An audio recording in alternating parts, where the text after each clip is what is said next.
Hello, everybody.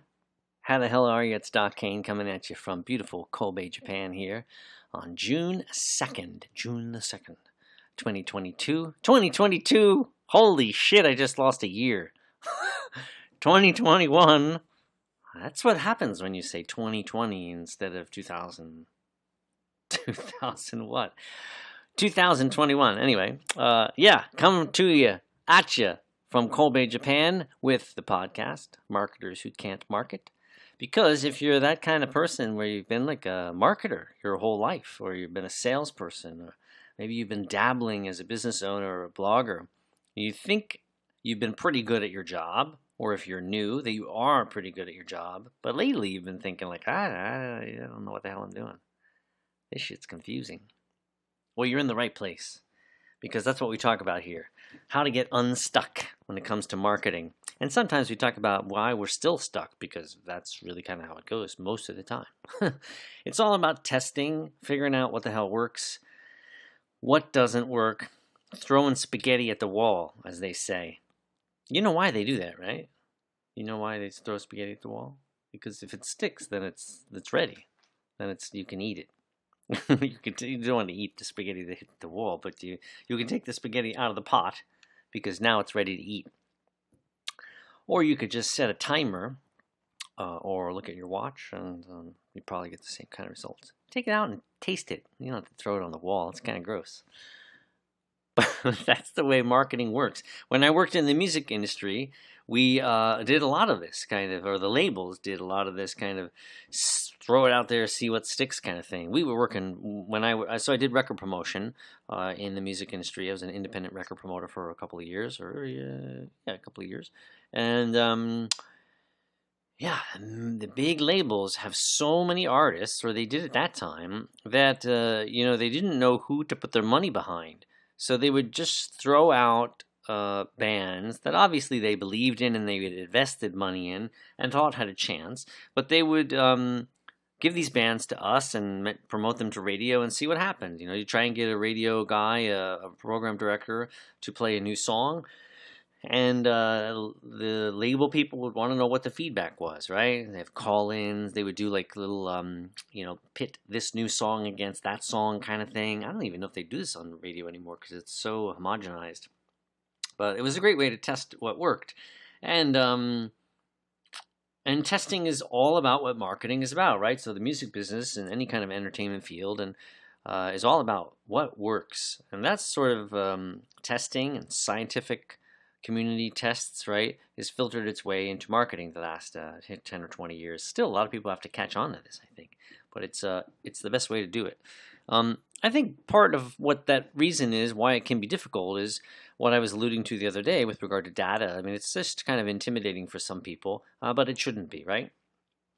And it should be something that you embrace rather quickly and just dig into things. The easiest thing that you can do is just play around in your company's website and geek out on some of the numbers and try and make sense of what works. There's no manual for this shit, really, right? I mean, maybe there is, but you can just figure it out by playing around with it, So, like, I'm looking at my website right now, and there's a 404 error log staring me in the face, and there's analytics. I got this plugin called Smart Crawl that I use from the guys at WPMU. I've got Moz in here, and these are all data points that give me some information, right? It's a place to start. And so what I wanted to talk about today is another place to start to give you some good information before you roll out like a ton of content. So when I am online in some of these forums in Facebook and trying to see what sort of questions come up where I can maybe be of assistance, the number one question that I see a lot of new online marketers put out there or posit is where are the good writers? But that's kind of not a really good question because those guys don't want to pay any money. But the second question is like, what should I write? What niches should I cover? These are, business people or trying to be business people who are looking at opportunities and trying to create a content world around a niche. They've kind of got it a little backwards, I think, because they're not approaching it with any sort of real interest or passion. And it doesn't have to all be that. But you got to have some sort of interest in what the hell you're going to be writing about, or you're not going to want to do it, right? And this is a problem I see a lot of people make. But in general, even when you're working in a company of any size, and your job is to come up with marketing ideas or content ideas, rather, once you brainstorm a big list, which is usually what us writer types do, then you got to figure out what really you should put your energy into. What's gonna make a difference as you begin writing it, because it takes a lot of time, right? And so I've kind of stumbled on this technique that may or may not be a thing, if you will. For the last 2 weeks or so, I've had this idea of what I would call the technique that I invented. I think I invented. And today I threw the phrase into Google just to see if anyone else had mentioned it before. And I found several references to this same two-word combination that I'll share with you here in just a second. But it was referenced to kind of different content promotion areas. So I think maybe this is something kind of cool and useful, at least the way I'm seeing it. And so what I'm talking about is when you have a big list of things that you can write about, and you're wondering, what is it that I should write about? It's an impossible, which baby should I choose to surrender to the bad guys, right? You don't know. There's no way really to know. And you can spend a lot of time creating the content and then hoping and waiting to see what happens. Or you could do what I'm going to suggest, which is what I call content seeding, right? So content seeding, as I have thought of it at least, is this idea of kind of coming up with a very basic first draft of an article. And it doesn't have to be perfect. It needs to be polished at least a little bit. It's a good first draft, I would say, not a vomit draft. Not something, if you're a writer, you know what that is. Not something that you would be embarrassed to show someone.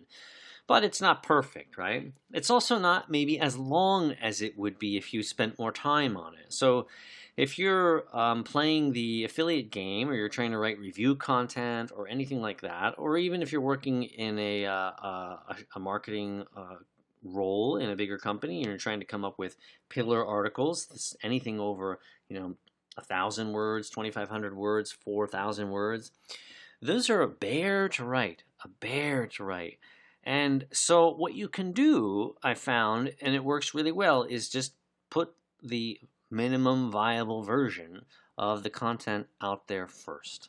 And one thing you can do, in addition to just creating, let's say, a 500 or 600 or maybe 1,000 word article, is you can also play around with your header tags, right? So your header tags are really, really important, and they're going to tell Google a little bit about what your content is about, a lot actually. So create your framework basically, but don't be too heavy with painting in the words in between the headers just yet. So you might have, let's say 10 H2 tags or 10 H3 tags, however you want to do it. I tend to use H2s. The advice is back and forth on whether your headings should be H2 or H3. Mine are usually H2s. So I got a big title at the top that's an H1, and then boom, boom, boom, boom, boom, H2s all the way down. If I talk a little bit more off of that main H2, then I'll use an H3, right? But for the most part, H2s. But create your article with this sort of basic structure. H1, bunch of H2s that address certain buyer intent keywords, or search how-to intent keywords. What is this thing? What does this thing do? How much does this thing cost? Is it worth it? These are all very standard kinds of questions, right? But be creative with that too, because everybody just kind of copy and pastes that idea. It's very boring. So you can get keywords into a header that are recognizable to Google as answering that question, is it worth it, without having to actually say, is it worth it? And try this, and I think you will be surprised at what happens. So these are the advantages, right? So the number one advantage, obviously, is time.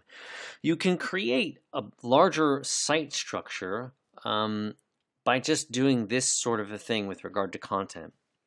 The second benefit that you're going to experience is if you're already set up with your Google Search Console and analytics and any other kind of analytics tools that you want to use, as you watch this content mature out there for a week or 2 or 3 or a month and a half or 2 months, you'll start to see what happens, right? And so if Google tends to think that this little tiny thing that you've created is worth showing to people, and people see it and people click on it, then that's going to give you the feedback you need, those data points, right, as to how you should proceed with the article.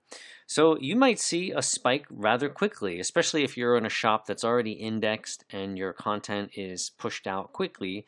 You'll see, oh wow, oh, people are paying attention to that article. Let's beef that up some more. Let's put another 1,000 words in there. Let's put some H3s under the H2s. Let's create some internal linking. Let's do whatever, right? But you don't need to do that until you start to see some action. Likewise, you can do this for another 1 or 2 articles and see zero traction at all, right? And so then you can feel comfortable with the idea that you didn't waste time creating content that isn't really kind of doing so well. And then as you do your content analysis over at the end of a month or a quarter or however you want to do it, then you can decide, okay, well, where were we off here? And does it need more words? Is the keyword the wrong keyword? Is it cannibalizing some other form of content that we have, or rather being cannibalized by some other content that we have out there? What is it, right? Or is it just something that people don't really care about, and it's worth, setting it to draft and then deleting it? It's a really beautiful system I've found, and it's enabled me to create a number of, I have I have about 110 articles, or 110 pages, I think, on my site right now. And some are quite fleshed out, and some are not. Some are just kind of thin content, as you would say. But I haven't seen a particular penalty with regard to that. What I do see is when I take some of those away is I get 404s, which tells me people are looking, and they're not always just bots, right? So I keep some of these thin content pages, which I generally have as navigational regional content pages. So I write about Japan, basically, and doing business in Japan. And so I have these regional pages. So for Kyushu, and for Kansai area, and for Kanto area, I have different pages, and then within each one of those pages there are links out to the different larger cities in those regions or prefectures. But most of them, because I have not developed all of those prefectural write-ups yet, a prefecture is basically like a state, let's call it, in Japan. Since I haven't done all those write-ups yet, a lot of these pages are there, and they have that table that would link you out to the pages of the big cities, but they're not done yet. So it's nothing really, there's nothing useful there. But at least it's there, right? And that leads me to the third point, which is doing this sort of thing really, really, really helps you with developing the structure of your site. Because if you are trying to figure out what is, nested under what, and do you need categories, or do you want to write in mainly pages or posts, what belongs where, right? If you allow yourself to do this sort of like content seeding, you can allow your imagination to kind of go a little bit wild, and you can create a structure that is fluid as you think about what you want to write about. And you will be constantly changing things as you see the feedback from Google, as you look at your URLs in the window, and the URL window, and you say, that's too long, or if I'm going to have to put another category under that, it's going to be even longer, right? Or another article. I actually don't use categories anymore. They take up too much space, and they're really maybe not so helpful with the structure that I've developed, at least. So that's the other thing, right? Number 3 is it allows you to kind of create structure. So have a go at it and see how it works for you. First benefit, again, is going to be speed. Then you're going to be looking at the feedback that you get from Google and your users who are clicking on things. It also will tell you how your conversion rate optimization is when people land on your search term on Google. So if you start ranking really highly, as I was on some terms I talked about a couple days ago, and people aren't clicking, it'll tell you there's probably something wrong with the text that you're showing to the user when they land on the result. So it's not converting, so your conversion rate optimization needs to be tweaked for that specific page. You want people to click, right? So number 2 is the feedback, and then number 3 is site structure. And really, they're all kind of interchangeable in a way, but those are the 3 big points. All right.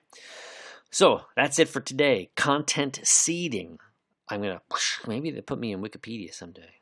Content seeding. First reference by Doc Kane, Nihon Hustle in Kobe, Japan. Disambiguous usage. It's not this, it's not this, it's not this, it's this. Yeah. I think it's kind of cool, and I think the term works. The other content seeding, by the way, if you're curious, has something to do with like sending out content to influencers to have them like pepper it out around their network.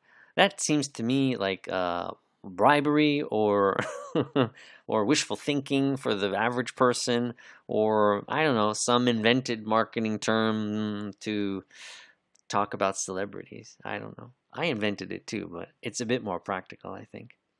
So there you have it. Enjoy content seeding. Tell me how it works. You can put some comments in the comment box below if you're on YouTube listening to this. If you're listening on Stitcher or iTunes, if I can ever get back into iTunes again after screwing up my phone. Oh, actually, they were supposed to send me a message today, so maybe I'll be able to upload to iTunes soon. I hope so. But if you're listening on iTunes or Stitcher or any one of these platforms, Spotify, you can listen to us, then there's no comment box below. But if you're on YouTube, you're good to go. Send me a message. Tell me how you did. And send me an email at doc@nihonhustle.com if you want to be on the podcast. If you're interested in having me take a look at some of your writing, you need an editor. I do very little of that, but I do some of that for people. You can send me an email at doc@roscommon.com, ROSCOMMON.com, and I'll get back to you. That's actually the mailbox I check the most. This is my living mailbox, right? All right, folks, have a wonderful night or day, wherever you're at in the world. It's been a pleasure speaking with you, and I will catch up with you tomorrow. Thanks for listening to Marketers Who Can't Market. Run with that tip. See you later.